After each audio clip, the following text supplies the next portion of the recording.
Thank you, everybody. I'm really excited to be back this year with you and to be able to work with such an amazing group of young people. So good morning. Morning. Good morning. Wow. Okay, let's try that again. I know it's early and some of you had a long bus ride, so I'm going to ask you to really start practicing your student voice because it starts here this morning before you get over on the Capitol today. So good morning, everyone. Good morning.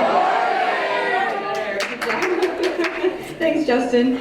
So I'm really glad that you had a chance to meet a shoulder partner this morning because those of you who know me know that I'm a teacher. I come to you from an elementary classroom long ago. But as an elementary teacher, it's a really customary practice to have you spend a lot of time sharing with each other. So do you remember elementary school when you did almost all the talking? Remember those days? Yeah. No.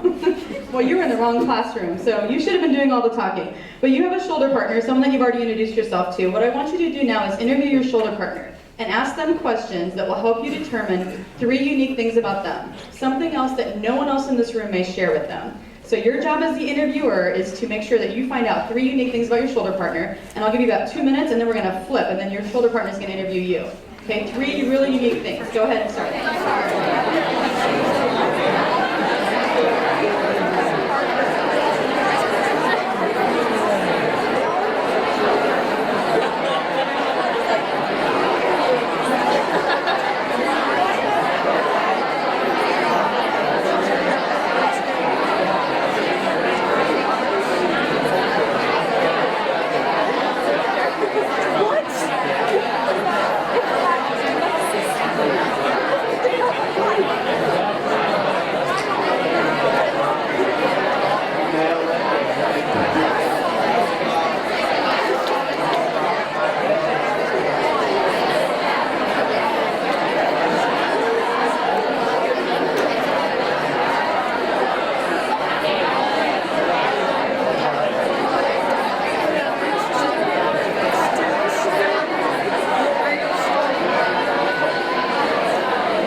The interviewer becomes the interviewee, and now you've got to figure out 3 really unique things about your partner.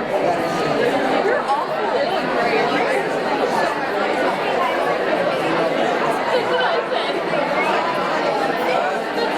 We fixed it.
Awesome, you guys are really well trained. So you guys have great teachers. Someone obviously does that to you in the classroom. But keep those things tucked away. So you have 3 things about yourself that came out as really unique things about you as a person and as an individual. And now you know 3 things about your shoulder partner that make them unique. So keep those tucked away because we're going to come back to them, okay? So I was thinking about what I would get a chance to say to you when I had this moment and this opportunity to speak to you. And I found out this morning one really important thing is we are using the most high-tech technology that you can possibly have for a clicker today. We have one of our amazing student leaders who's going to be our personal clicker. So it doesn't get much more high-tech than that, right? So when I thought about what I was going to say to you today, I struggled to decide what matters most. How can I best utilize 15 minutes that I have together this morning, and how might I choose the words? And so you might ask yourself, why do these 15 minutes matter so much to her? Well, they matter so much to me because I have so few opportunities to share with the most important people in our profession, the business of education, which is you, the students. I rarely get this opportunity to talk to you. And so I did what all really good public speakers do. I asked a representative sample of the group that I would be speaking to what might resonate with them. I have 3 amazing sons who are students themselves. My oldest son is in college in Iowa City, and I have a senior and a sophomore who attend a metro school in our area. So I sat them down and I just said, I'm preparing for this time together with the students at the rally, and I'm wondering about what the intended outcome might be for the day, and I was looking forward to some words of wisdom from them. So I asked them one burning question. I said, what would resonate and what would matter to you as students yourselves? And my 16-year-old in his infinite wisdom said, and I quote, Mom, it's not what you say, it's what you should definitely not say that matters the most. Whatever you do, please don't tell any of your elementary corny jokes. Well, of course, now I'm going to have to tell you at least one before I leave, right? And I realized that at that moment he was engaging in self-preservation. He was really worried that somebody in this audience might be from his school and might recognize me and connect me with him, right? So he was really worried about what I would say today. But that wasn't really much help, so I sat down and started thinking about the message. But today when I got to work, I had a text from him. And on my phone, the text from my 16-year-old read, I thought about it, and today you should ask students, what inspires them? And I realized he was right on target. Because what inspires you matters the most to you. And so I really want to know what matters the most to you, because it's important. Because you matter to me, and you matter to all the adults in the educational system. If I were in a smaller group, and those of you who had a chance to work with me, like Ian, Justin, some of the folks from ISLI, if we were in a smaller group, they would tell you that I would absolutely make you go around the room and share those things that matter most to you. But because of the number of folks here today, that's not going to work with our group. So I want you to do one of 2 things. Either take some notes, and then later get on your social media device and tweet these out, or share them on Facebook, or share them in Snapchats, however you all share. Or go ahead and take out your social media now. This might be the first time that any adult asks you to take out your social media and actually use it during something, right? They're always telling you put it away and don't let me see it. So go ahead and take it out, because what I want you to do is either follow me on Twitter or some way. I want to be able to come back at the end of today and follow your ideas. I want to know, I really do want to know what matters to you. What are the things that inspire you? What are things that we either share this morning when people are speaking that inspire you, that move you? I'm going to tell a really quick story. I was sharing information with about 60 administrators across the state. And as I was talking, I kind of got on my soapbox. How many of you maybe get on a soapbox now and then? Any teachers in the room that carry a soapbox around in the back of your trunk, right? Just for such occasions when you have an opportunity to pull it out and use it. So I was on my soapbox and I was talking about how important it was that we really pay attention to the diversity that's growing in our state. And all of a sudden, in the middle of what I was saying, he says, "Amen." Okay. And he came up to me afterwards and he said, "I just wanted to tell you, you took me to church." And I had never actually heard that before. And it doesn't have, even though it sounds like a religious connotation, really what he was saying is, you moved me. Something you said grabbed onto an emotion in me, and it moved me to say something or to do something or to take action on something. So what I want to know today is, what are the things that move you? What grabs you? What resonates with you? And while you could all shout amen, or you could shout take me to church, it might be just as easy for you to tweet something out or for you to post something somewhere where everybody can see it. People who follow you can then follow your passion as well. So go ahead and think about the things that you would like to know about what inspires you and what matters the most. And so today, when you're sharing that conversation, I'm going to be able to follow you and make individual and collective group connections by following you on Twitter as the day progresses. So according to Webster's dictionary, what's the definition of matter? No, actually, you're good. You're good. So the definition of matter is a verb that means to be of importance or to have significance. So what is it about each of us that creates importance and significance? Of course, the 3 things you revealed about yourself this morning, just a few minutes ago to your shoulder partner, are just a few of those reasons why you matter as an individual and why your partner matters as an individual. But having said that, technically speaking, mattering is actually a process. It's not an event. Over time, it's what we do individually and collectively that makes of great importance or significance to other people. And mattering is actually a choice. We get to choose every day if we're going to do things that matter or not. Individually and collectively, we get to decide what actions we're going to take that are important or have significance to ourselves and to others. So these actions, both individually and collectively, can seem really small at the time. Like today, you may not realize the importance or significance of what you're doing today. But trust me, they can have really big outcomes and make a tremendous contribution to the process of mattering. For example, just by making that commitment of being here today, taking a day away from your school, taking a day away from your studies, traveling, some of you traveled hours to be here this morning, you've already made that contribution to the process of mattering. And sometimes these smallest actions turn out to have the biggest contributions, but I want to just tell you, intentions are not enough. You must take action to contribute to the process of mattering. So next slide. I really like this quote. Knowing is not enough, we must apply. Willing is not enough, we must do. And I think that should resonate with all of you because at the end of the day, we know of good intentioned people, right? People who may be adults in our lives or other students, people who have really good intentions, who talk about things that really matter, but then they don't act on them. So I want to tell you a story that I found on Facebook that connects to the concept of taking action. And yes, Facebook is now a trusted source of information. Just do not go back and tell your English language arts teacher that I said that, or she'll come find me probably. I want to share a story about Jay Platt. So if you Google Jay Platt, you'll find out that he's a highly accomplished adventure athlete. And he's also the director of No Matter What Foundation. Jay's fundraising supports a variety of organizations, including the Lance Armstrong Foundation, the Wounded Warrior Project, the American Cancer Society, and many, many others. And Jay served for 15 years as a United States Marine. When he enlisted in the Marine Corps at age 17, he saw duty worldwide, from Paris Island in Southeast Asia to various points in between. But in the fall of 1998, Jay's Marine Corps career ended 15 years later when complications from a rare cancer syndrome forced his medical retirement. And he could have given up at that point, right? He could have said, you know what, my life's over, I didn't get to do what I wanted to do, and now I don't matter. But since his retirement from the Marine Corps, he's actually worked to make a difference in the lives of others by raising hundreds of thousands of dollars through various fundraising adventures. So let me tell you how he does this. In 1999, he completed a grueling southbound hike through the more than 2,100 miles of the Appalachian Trail, becoming one of only 300 people to have ever done that.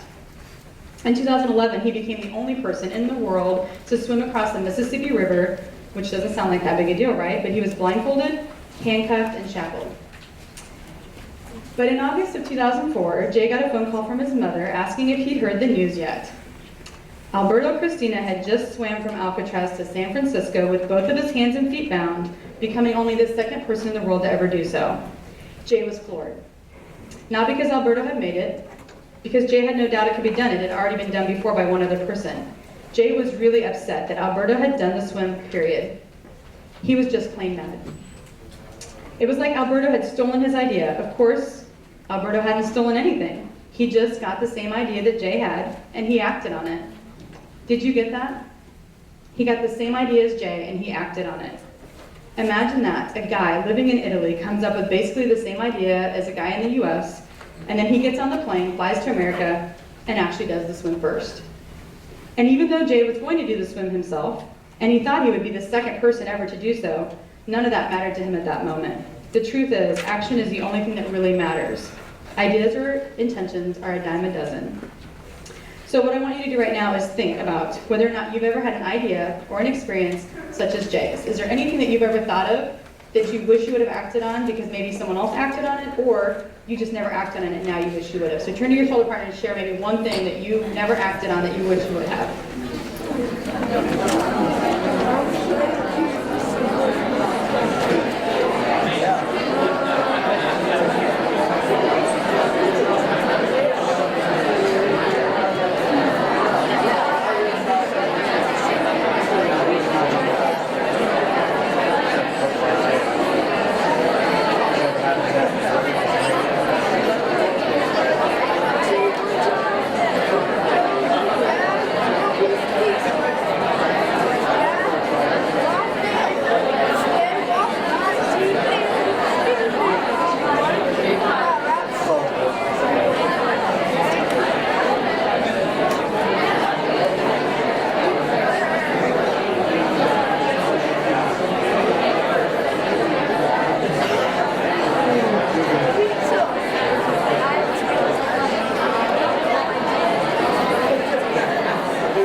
Go ahead and wrap up in 5, 4, 3, 2, 1. So if you want to switch slides. Don't forget your big dreams and ideas just because today sucked or because you're crazy busy. Always keep perspective and striving for major contributions and progress. We need you now, and you're stronger than you think. And I really love this quote because Jay could have given up a long time ago. Every day he battles with a rare cancer syndrome, but yet he gets up every day and finds ways not only to make a difference for himself, but for everyone else around him. So on his website, Jay says, I'm convinced that one of the biggest differences between high achievers and most everyone else is that high achievers are much more action-oriented. They don't just think about doing something or talk about doing something, they actually do it right then and there, and there's a lot of power in that. And honestly, that's what I want for all of you. I want you to take that power and harness it. And there's an old adage that applies here. It comes from the Chinese philosopher Confucius, and he says this, what I hear, I forget, what I see, I remember, but what I do, I understand. And there's power in doing. So I leave you today with a challenge, because I wouldn't be an educator if I didn't award an assignment at the end of any grade lesson, right? So this is what your assignment is, should you choose to accept it. And we'll switch to the next slide. I want you to find your shadow, or I want you to help someone else find theirs. What does it mean to find your shadow?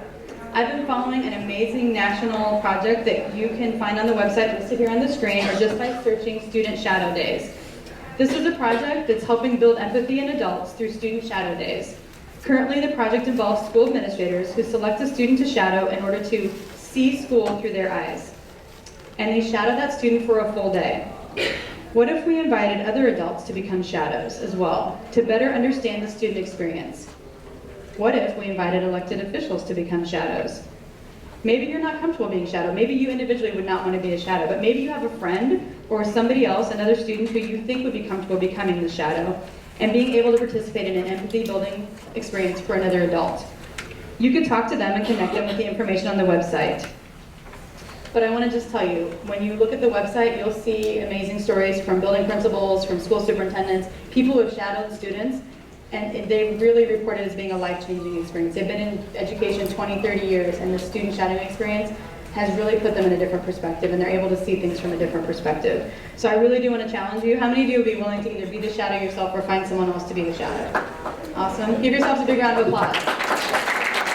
And again, don't just intend to do it. I want to know that you did it. So when you become the shadow or when you get this experience going in your own school or your own community, tweet it out. I want to know. I want to follow you guys. I want to know when this actually happens. So really in Iowa, if you look at the map on the website, there are a few folks in Iowa who have already taken on this challenge. But let's grow this experience. Let's see if we can put more dots in Iowa than any other state in the nation by becoming the shadows ourselves, okay? So that's my challenge to you. Should you choose to accept it? And that's why they never invited me to do Mission Impossible. I can't even say that. So as our time comes to a close, I'm just wondering, does anybody actually want to hear my corny elementary joke? Yeah. So if you ever see my son Tyler Lawrence at Johnston High School, let him know that I told you this joke. What did the sushi say to the bee? Wasabi.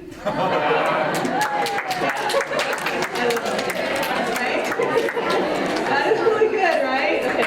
So feel free to tweet it. You don't even have to cite me or quote me or anything. Just use it as you wish. So in closing today, I really do want to encourage you to go forth and continue the process of mattering by acting on the great wisdom of Margaret Mead. Don't ever doubt that a small group of thoughtful, committed citizens can change the world, because indeed, it's the only thing that ever has. So go and be that change. And give yourselves a big round of applause for starting today.